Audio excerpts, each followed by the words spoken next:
जय हिंद दोस्तों, VS classes for you में स्वागत है आपका। हम आज आपके लिए फिर से आपकी डेली करंट अफेयर्स की क्लास लेके आ गए हैं। तो चलिए स्टार्ट करते हैं। पहला क्वेश्चन है कि हाल ही में किसके द्वारा विकसित ई गोपाला एप्लीकेशन का वेब संस्करण लॉन्च किया गया है। ई गोपाला एप्लीकेशन का वेब संस्करण लॉन्च किया गया है। तो ये किया गया है राष्ट्रीय डेयरी विकास बोर्ड के द्वारा। किसके द्वारा? राष्ट्रीय डेयरी विकास बोर्ड। हाल ही में राष्ट्रीय डेयरी विकास बोर्ड द्वारा विकसित ई गोपाला एप्लीकेशन का वेब संस्करण लॉन्च किया है और यह पोर्टल डेयरी किसानों की सहायता के लिए है। और इस पोर्टल पर डेयरी किसानों को डेयरी पशुओं की बेहतर उत्पादकता प्रदान करने के लिए वास्तविक समय की जानकारी दी गई। किसके लिए? डेयरी उत्पाद जो पैदा करने के लिए किसानों को, उसके लिए जो वास्तविक जो जानकारी है वो उसमें दी गई।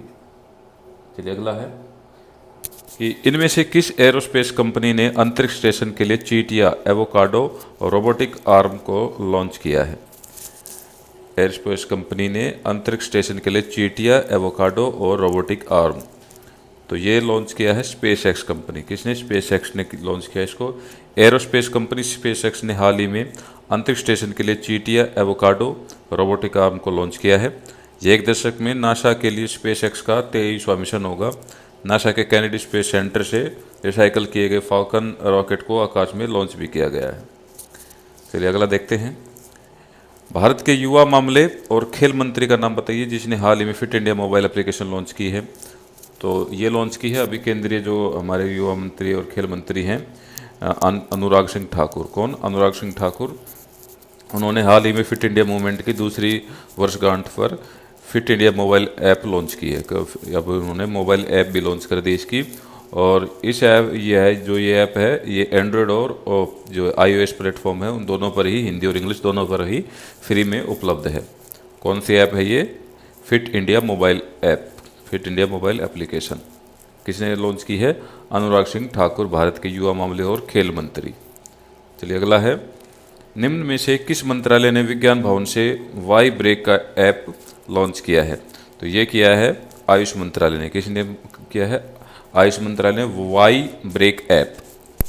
केंद्रीय आयुष मंत्रालय ने के जो आयुष मंत्री हैं सर्बानंद सोनोवाल, उन्होंने हाल ही में विज्ञान भवन से आई ब्रेक ऐप लॉन्च की है। और साथ ही आयुष मंत्रालय द्वारा आज़ादी का अमृत महोत्सव मनाने के लिए कई गतिविधियां और अभियानों का भी उन्होंने शुभारंभ किया। नेक्स्ट है श्रीमती निर्मला सीतारमण ने किस राज्य में 132/3/11 किलोवाट के मोहनपुर सब स्टेशन का उद्घाटन किया? तो ये किया उन्होंने त्रिपुरा। कहाँ पर? त्रिपुरा में।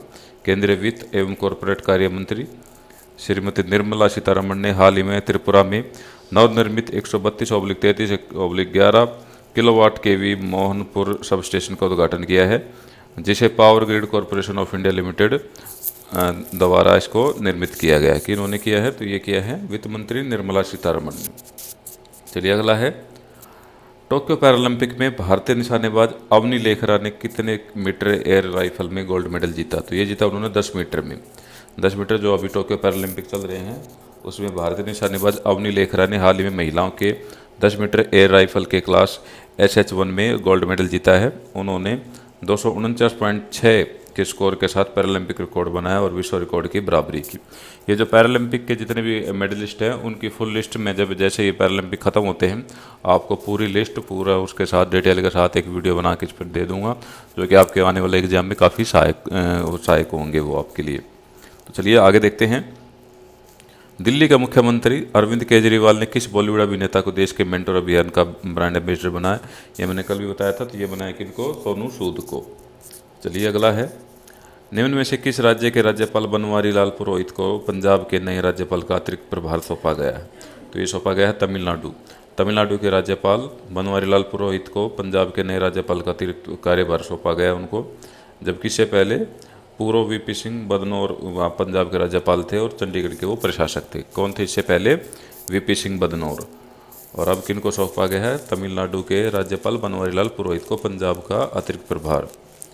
चलिए लास्ट क्वेश्चन है कि भारत की कंपनी एफकॉन्स ने किस देश में अब तक की सबसे बड़ी बुनियादी ढांचा प्रणाली के लिए परियोजना के लिए एक अनुबंध पर हस्ताक्षर किए हैं? तो ये किए उन्होंने मालदीव के साथ। किसके साथ? मालदीव देश के साथ। भारत की कंपनी एफकॉन्स ने हाल ही में मालदीव में अब तक की सबसे बड़ी बुनियादी ढांचा परियोजना के लिए एक अनुबंध पर हस्ताक्षर किए हैं। इस परियोजना को ग्रेटर मेल कनेक्टिविटी प्रोजेक्ट के रूप में करार किया गया है और यह GCMP प्रोजेक्ट चीन की सहायता से बनाए गए सिनामाले ब्रिज से भी बड़ी परियोजना है। कोई किससे बड़ी परियोजना है? सिनामाले ब्रिज, जो कि चीन की सहायता से बनाया गया है। तो भारत की कंपनी फिर कौन सी किस देश के साथ सबसे बड़ी बुनियादी ढांचा परियोजना के लिए अनुबंध पर हस्ताक्षर किए हैं? तो ये किए हैं मालदीव के साथ। चलिए, इसी के साथ ये आज के क्वेश्चन यहीं पे पूरे होते हैं। कल आपके लिए फिर से कुछ नए क्वेश्चन लेकर आऊँ कुछ और डिटेल में। तो तब तक के लिए जुड़े रहे वीएस क्लासेस फॉर यू से। धन्यवाद। जय हिंद।